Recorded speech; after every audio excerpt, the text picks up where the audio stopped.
The first rays of dawn had barely crested the horizon when Mrs. Larkin, a neighbor who lived 2 houses down from the Thompsons, stepped outside to fetch her newspaper.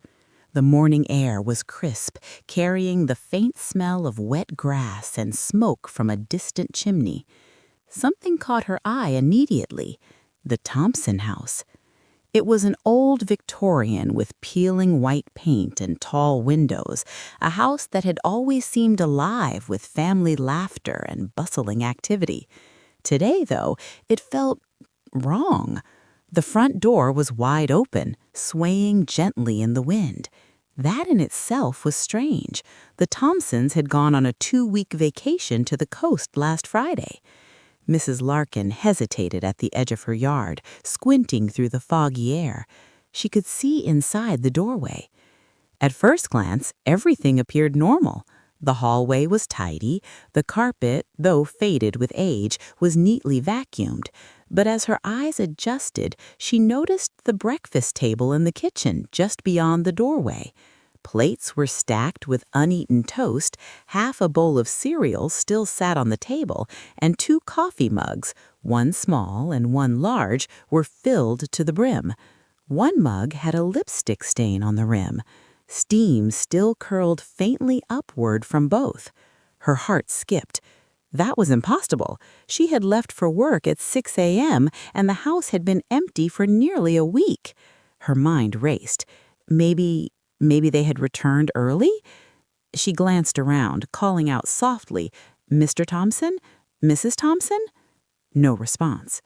Mrs. Larkin took a tentative step closer and noticed something even stranger. The television was on, static flickering across the screen, tuned to the local news channel. The volume was low, just enough that she could hear the faint murmur of a reporter's voice. And yet, no one was in the living room. Her fingers trembled as she pulled out her phone to call 911. By the time she explained what she had found, a patrol car had already arrived, sirens wailing faintly through the fog. Within minutes, more units were on the scene, followed by Detective Harper, a seasoned investigator with an instinct for the unusual. Harper had been on the force for over 15 years, and in all that time, he had never seen a scene quite like this. Inside, the air felt heavier than it should have. Harper noted how quiet the house was, not the quiet of an empty home, but a strange, unnatural silence, like the building itself was holding its breath. Dust motes floated in the sunlight streaming through the windows, but despite the stillness, footprints were visible on the floor. Fresh footprints, bare footprints. Harper crouched to examine them. They were small, delicate, almost childlike, yet there had been no children living in the house for over a decade. He glanced at the wall clock. Its hands were frozen at 3:17 a.m. Odd, he thought, because all other clocks in the house were still working. The microwave displayed the correct time, the digital oven clock ticked steadily. Only the wall clock, the ornate grandfather-style clock in the hallway, had stopped. "What in the—" Harper muttered, examining the clock closer. It wasn't broken. There were no signs of tampering, no loose wires, no smashed glass. It had simply stopped. As forensic teams arrived, the house was swept for evidence. Harper noted the small, unsettling details that made him uneasy. The food on the table was still warm, almost as if someone had been eating breakfast moments ago. The windows were closed, yet a faint smell of seawater lingered in the air. The Thompsons lived nowhere near the ocean. Every mirror in the house reflected slightly delayed movements. Harper blinked and stared, convinced he had imagined it. The reflection of his hand on the doorknob lagged behind the real motion by a fraction of a second. The team's tech officer began reviewing the phones in the house. One device on the kitchen counter was recording a voice memo. Harper picked it up, thinking he might hear a clue, but when he pressed play, the audio was silence, pure, uninterrupted silence. And yet, the recording lasted exactly 47 minutes according to the device's timer. Harper's stomach sank. He had seen many strange crime scenes in his career, but nothing like this. It wasn't just the disappearance, it was the way the scene itself seemed to resist explanation. The house had been frozen in time, yet left perfectly intact, as if reality itself had skipped a beat. By midday, news crews began to arrive, drawn by reports of a missing family and the bizarre circumstances surrounding their home. Crowds formed outside the yellow tape, murmuring theories ranging from simple foul play to the impossible. Some whispered about ghosts, others suggested government experiments. Harper dismissed these ideas for now. He needed evidence, not speculation. The more he examined the house, the stranger it became. In the living room, he found a chair tipped over as if someone had left in a hurry, yet there were no scuff marks on the floor. The doors were unlocked, but showed no signs of forced entry. Even the back door, which led to the garden, had been locked from the inside, and yet no one had passed through it. As night approached, Harper stood in the kitchen staring at the frozen coffee cups. He knew the Thompsons hadn't simply left. Something had happened at 3:17 a.m., something that had pulled them from this world, or at least from the perception of it. He made a note to call Dr. Linton, a retired physicist known for his work in temporal anomalies. Harper wasn't ready to admit it yet, but the scene before him suggested the impossible had occurred. Time, in some inexplicable way, had been manipulated inside this house. And the most unsettling part, Harper realized he wasn't entirely convinced the family was gone. Not really. He couldn't shake the feeling that if he stayed too long, he might join them in whatever frozen moment they're trapped in. The house had become more than a crime scene. It was a puzzle, a trap, a warning, and Detective Harper, for the first time in his career, felt entirely out of his depth. Detective Harper arrived at the station the next morning with a heavy sense of unease pressing down on his chest. Sleep had been elusive. Every time he closed his eyes, he saw the Thompson house, the frozen clock, the silent phone recording, the footprints that seemed to defy explanation. He started by reviewing every shred of surveillance footage from the neighborhood. Cameras from nearby houses were grainy, but they revealed the impossible. At 3:16 a.m., the Thompson family was captured walking into their home. One by one, they disappeared inside, and nothing. No one ever left. No shadows slipped out, no headlights, no figures, no trace of their exit. The footage ended abruptly. Harper leaned back in his chair, rubbing his temples. He had investigated missing persons before, but this was different. There were no signs of a struggle, no ransom notes, no indications that the family had been lured away. Every physical clue he had, the coffee cups, the tipped chair, the footprints, pointed to a presence, but the presence had vanished. He called in Officer Ramirez to walk him through the forensic reports. Ramirez was meticulous, but even he seemed unsettled.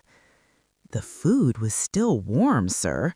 The microwave and oven were off, yet the coffee cups were hot. And the mirrors, Detective." Ramirez paused. "They're reflecting delayed movements.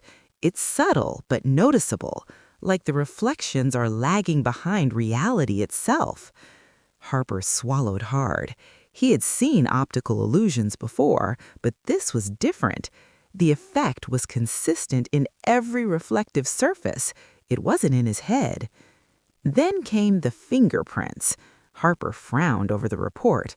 None of them matched the family. None matched any known person. It was as if some other presence had left them behind. "Temporal residue," Ramirez muttered, almost jokingly. "I don't know, sir. Maybe someone was experimenting with physics or something." Harper didn't laugh. He decided to bring in a consultant, Dr. Linton, the retired physicist who had worked on controversial time-based experiments decades ago. Harper needed answers beyond what law enforcement could provide. Dr. Linton arrived the following day, carrying a briefcase filled with notebooks, old devices, and instruments Harper couldn't begin to identify. He moved through the Thompson house with a careful, analytical eye, kneeling near the footprints, examining the mirrors, and tapping on the frozen wall clock. "Interesting," Linton muttered. "These anomalies, the stopped clock, the delayed reflections, the warm food, they suggest a localized distortion in temporal flow. Essentially, time is behaving differently in this space, and not by accident." Harper frowned. "Meaning what?" "Meaning someone or something manipulated time here. The family didn't leave. They were removed from this layer of reality. Think of it as being hidden in a different timeline, temporarily or permanently." The words sent a chill down Harper's spine. "You're saying they're still here?" "In a sense," Linton said, tapping on his portable device, "but not here as you perceive it. They exist in a state slightly out of sync with the present. Any interaction with them now could be dangerous. Your reality could be altered simply by proximity." Hands instinctively went to his gun. A missing family had become a puzzle with elements he wasn't trained to handle. He needed evidence, something tangible. They returned to the living room, examining the phone that had recorded 47 minutes of silence. Harper tapped the screen again, and Linton's eyes narrowed. "This isn't silence," he said softly. "Humans can't perceive it. The device is picking up frequencies beyond normal hearing. The family's vocal patterns, they might still exist within this signal. It's faint, almost imperceptible, but it's there." Ramirez stepped closer, voice low. "You mean we could actually hear them?" "Not yet. Not with equipment calibrated for these frequencies. And even then, you risk destabilizing their temporal state. Proceed incorrectly, and you could make them vanish entirely." Harper took a deep breath. Every part of him screamed to run, to leave the house behind. Yet something stronger, curiosity, responsibility, maybe obsession, kept him grounded. He could not ignore this. They spent hours combing through the house. Every anomaly seemed to build on the last. The wall clock had been frozen at 3:17 a.m., while the other clocks ticked normally. Mirrors reflected delayed actions. Food stayed warm yet untouched. The fingerprints were real but defied classification. Even the air in the house seemed denser, as if holding back an invisible weight. Late in the afternoon, Harper noticed something alarming. The footprints in the hallway had shifted slightly. At first, he thought it was an optical illusion, but when Linton measured the impressions, they had moved about an inch, as if something unseen had walked through the hall while no one was looking. "Time," Linton said, voice tight. "It's unstable here. The timeline isn't fixed. Every moment can shift if you're not careful." Harper shivered. He had never believed in the impossible, but the evidence stared him in the face. Something had taken the family, something that obeyed rules far beyond human understanding. The investigation deepened. Harper questioned neighbors, co-workers, anyone who might have had contact with the Thompsons. Nothing. No threats, no debts, no enemies. The family had been perfect citizens, normal in every sense, until the night they disappeared. And then came the strangest reports.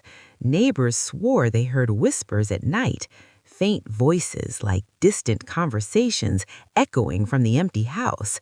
Lights inside the Thompson residence flickered without explanation. Some reported seeing shadows moving behind the curtains, but when they checked, the house was empty. Harper walked the perimeter of the house late at night, flashlight in hand. He noticed the air seemed colder near the front door. His breath formed clouds, even though the temperature was mild. And then, faintly, he heard it, a whisper, almost indecipherable, carried on the wind. "Help us." He froze. The hairs on the back of his neck stood upright.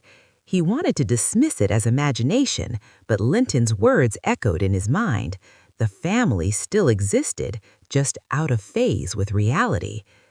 By the end of part 2, Harper knew something critical. This was no ordinary investigation. He was no longer simply searching for missing persons. He was navigating a crime scene where time itself had been manipulated, and every step could have unforeseen consequences. The audience is left on edge. The family may still exist, but interacting with them is dangerous. Every clue leads deeper into a mystery that defies logic, science, and reality itself. Harper is determined, but even he must wonder, if time is broken, who or what can fix it before it's too late? Detective Harper had never felt more out of his depth. Each step into the Thompson house seemed heavier than the last, as if the very air resisted his movement. Every anomaly he had cataloged, the frozen clock, the delayed reflections, the footprints that shouldn't exist, had begun to feel like pieces of a puzzle he was only just starting to understand. He returned to the house with Dr. Linton, hoping the retired physicist could explain what he had begun to suspect, that this was no ordinary disappearance. Something, or someone, had removed the Thompsons from the world Harper and everyone else perceived. Linton set up equipment he had brought with him, devices with dials and antennas, calibrated to detect subtle temporal distortions. He moved methodically through the rooms, occasionally pausing to jot down readings or adjust a knob. "These readings," Linton muttered finally, voice tense, "they confirm my suspicions. This isn't just a local anomaly, it's controlled. Time inside this house has been deliberately manipulated." Harper frowned. Controlled by who and why? "That," Linton said, shaking his head, "is the question." He gestured to a device near the kitchen. A screen displayed fluctuating lines, spikes appearing at regular intervals. "See these pulses? They are consistent. Someone, or something, is generating periodic temporal waves. They're small, but enough to distort reality. And these fingerprints, they aren't human. They're residual traces left in the temporal field. Anyone outside normal time would leave such marks." Harper took a step back, heart pounding. So the family didn't leave. They were removed? "Exactly," Linton said. "The question is, where and why?" That evening, Harper returned home, haunted by the day's revelations. He pored over old news archives, searching for any record of experiments, disappearances, or anything that might explain the anomalies. That's when he found it, a series of declassified government documents about experimental research on time perception and memory manipulation, conducted decades ago. The location? Exactly the Thompson house. The documents described a program designed to create localized temporal fields, allowing objects or people to exist slightly out of phase with the present. Officially, the program had been shut down after a malfunction caused several test subjects to vanish. The files hinted at a cover-up. Harper's pulse quickened. The house wasn't just haunted, it had been part of a secret experiment in time itself. He returned the next morning with Linton. Together they began a meticulous sweep of the house. Linton attached sensors to the mirrors, the clocks, and the walls, measuring the subtle distortions. Harper noticed that the air itself seemed to vibrate faintly, a low hum he could feel more than hear. It was unsettling. Then came the breakthrough. Harper had been staring at the footprints when he realized something remarkable. The impressions were shifting, ever so slightly, even without any visible presence. Linton's sensors confirmed it. The spatial temporal field inside the house was unstable. Whoever or whatever was inside could be moving through time differently from the physical world outside. "It's as if they're still here," Harper whispered, "but not really." Linton nodded grimly. "They exist in a parallel temporal layer. You can't touch them with conventional means. Any attempt could destabilize them, or worse, erase them entirely." Harper's mind raced. That explained the mirrors, the warm food, even the silent 47-minute phone recording. The family hadn't been abducted in the normal sense. They had been shifted slightly out of sync with reality. And yet, Harper knew they were still there, somewhere. The detective needed more evidence, something he could use to prove the impossible had occurred. That's when he noticed it. The phone, still on the counter, was blinking faintly. Harper picked it up and adjusted the playback settings, using Linton's specialized frequency modulator. The silence filled the room, and then, faintly, a whisper. "Help." Harper's skin prickled. The voice was unmistakable. It was Mrs. Thompson, and then another voice, a child's, tiny and trembling, followed by Mr. Thompson's calm, panicked tone. They were trapped, communicating through frequencies beyond human hearing. Linton leaned closer, studying the waveform. "He's reaching out," he said, "but very carefully. They can't sustain this signal long without destabilizing themselves further." Harper's heart sank. He had spent years tracking criminals, but this wasn't a criminal act, at least not in any conventional sense. This was a human tragedy caused by forces beyond comprehension, a crime against the natural order. As night fell, Harper returned alone to the house. He stood in the kitchen, staring at the frozen clock. Time outside ticked normally, oblivious to the horrors inside. He reached out to touch the wall, hesitated, then pulled back. One wrong move could trigger catastrophic consequences. Suddenly, a subtle movement caught his eye, a shadow passing behind the curtains. Harper froze. His rational mind told him it was a trick of the dim light, but Linton's earlier warnings echoed in his head. This was not a trick. Someone, or something, was moving in a layer just beyond human perception. He stepped closer to the shadow and felt a chill run through him. The air was thicker here, denser, almost as if resisting his intrusion. The faint hum in the room grew louder, vibrating through his bones. And then he heard it again. The whisper, clearer this time. "Help us." Harper staggered back. The words repeated in a chorus, multiple voices overlapping, each slightly out of phase. The Thompsons were here, they were trapped, and they were aware of him. By the end of part 3, Harper understood the horrifying truth. The family had not disappeared, but neither could they return. They existed in a temporal limbo, trapped by forces that had manipulated the very fabric of time. The fingerprints, the warm food, the frozen clock, all of it was evidence that reality had been rewritten around them. The stakes had risen. This was no longer a missing persons case. It was a battle against the unseen laws of time itself. Every investigation, every step into the house carried the risk of further destabilization. Harper's determination was clear. He would find a way to bring the family back. But the question remained, could he do it without causing irreparable damage, or was reality itself too fragile to save them? And as he left the house, the low hum lingered in his ears, a chilling reminder. The family was still there, watching, waiting, and only Harper, caught between worlds, could attempt to reach them. Detective Harper returned to the Thompson house one last time, alone. The sky was a deep slate gray, and the wind rattled the bare branches of nearby trees. He had spent countless hours piecing together every anomaly, every clue, every whisper from the 47-minute recording.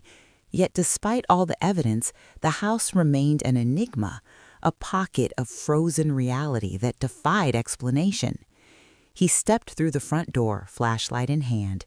The familiar sights greeted him, the breakfast plates, the half-full coffee cups, the frozen clock on 3:17 a.m. Everything looked exactly as it had when he first discovered it. Harper's breath caught as he noticed a faint shimmer in the air near the living room mirrors, the delayed reflections he and Linton had seen before.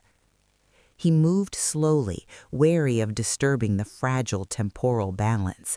The air hummed faintly, vibrating against his eardrums. He whispered Mrs. Thompson's name, unsure if they could even hear him. And then the whisper returned. "Help us." Harper froze.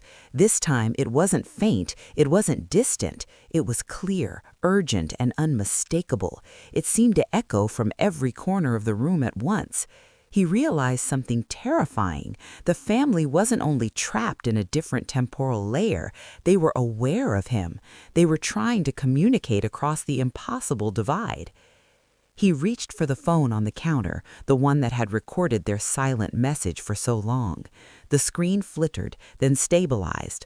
Harper activated the frequency modulator he had borrowed from Linton, tuned to the precise range that might allow communication with the temporal layer the Thompsons now occupied.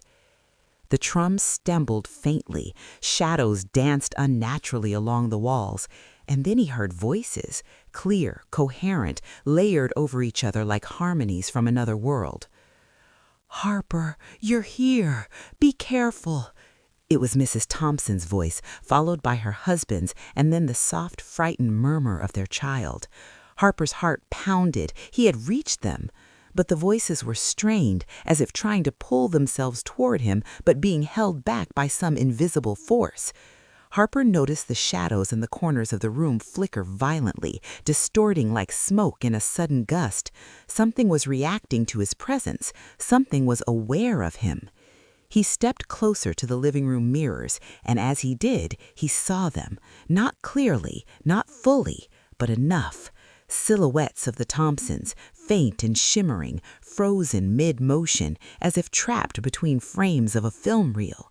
Their eyes locked onto his, wide with fear and hope simultaneously. Harper reached out a hand, but it passed through the shimmer like smoke. He realized then they weren't just missing. They existed in a layer of reality that didn't obey the rules of the world he knew. A sudden pulse of energy rippled through the house, causing the lights to flicker violently. The coffee cups trembled, the clock hands shuddered but remained frozen, and the floor beneath Harper's feet seemed to undulate like liquid. A low, vibrating hum filled the air, rising in intensity until it felt as though the house itself were crying out. Harper stumbled back, nearly knocking over the phone. The voices grew frantic, overlapping in a chorus of terror. "Don't move! Stay safe!" Then, without warning, the floor beneath him cracked with a faint shimmering ripple.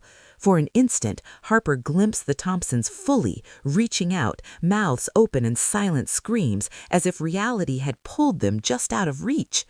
He staggered back into the hallway, breathless. He realized the danger. The more he interacted, the more unstable the temporal layer became. One wrong move, one miscalculation, and the family could be lost forever, completely erased from both their layer and his reality. Harper's mind raced. He had one chance. He needed to stabilize the field temporarily to give them a tether to the present. He grabbed the phone and activated the modulator at full power, aligning the frequencies as precisely as he could with the readings Linton had left behind. The house seemed to respond, the hum lowering slightly, the coffee cups trembled less violently, the shadows began to shimmer more coherently. And then he heard it, the faintest whisper, yet it carried through the chaos like a beacon. "Thank you." For a moment, Harper dared to hope. The silhouettes of the Thompsons became more defined, flickering like candlelight in a windless room. He could see their eyes, their expressions. He could almost feel their presence. Almost. But then the impossible happened. A sudden spike in the hum shot through the house, and the air shimmered violently. The shadows warped, twisting unnaturally. Harper realized with horror that the house itself was rejecting the intrusion, that the fabric of reality could not sustain the tether he had tried to create.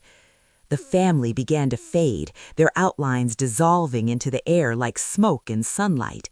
"No!" Harper shouted, lunging forward, but it was too late.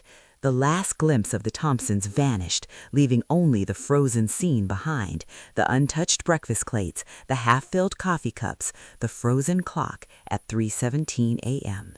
Silence returned.